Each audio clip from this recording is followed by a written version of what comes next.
menikah itu tidak mesti kita harus cinta dengan orang yang akan kita nikahi. Yang penting menikahlah kita dengan orang yang agamanya baik, itu aja. Karena Nabi menjanjikan fadfar bidadiddin taribat yadak. Pilih agamanya baik, kamu akan jadi orang yang beruntung. Ini Nabi loh yang menyarankan, sehingga paling baik. Kalau kita milih agamanya baik, didoakan sama Nabi taribat yadak, kamu akan jadi orang beruntung. Sehingga jangan khawatir. Al-Fakir, saya termasuk orang yang sangat yakin, hakul yakin dengan hadis ini. Sehingga Al-Fakir, saya waktu menikah dengan saya punya istri nggak pernah lihat mukanya, ta'aruf nggak ketemu.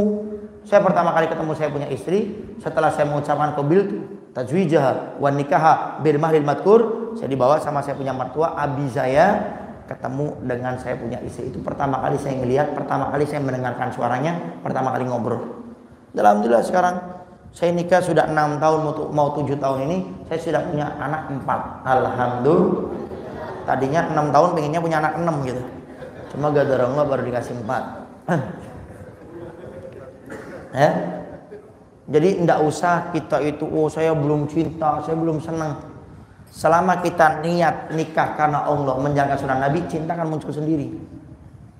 Karena yang namanya cinta itu kalau bukan karena Allah tidak akan lama. Cinta kalau bukan didasari karena Allah itu tidak akan abadi. Sehingga banyak orang yang sebelum nikah melakukan yang haram, pacaran, ini itu macam-macamnya, tidak lama cerai. Kenapa? Nikahnya tidak karena Allah. Kalau nikahnya karena Allah, dia tidak akan melakukan yang haram dulu. Dia nikah untuk mendapatkan kemuliaan.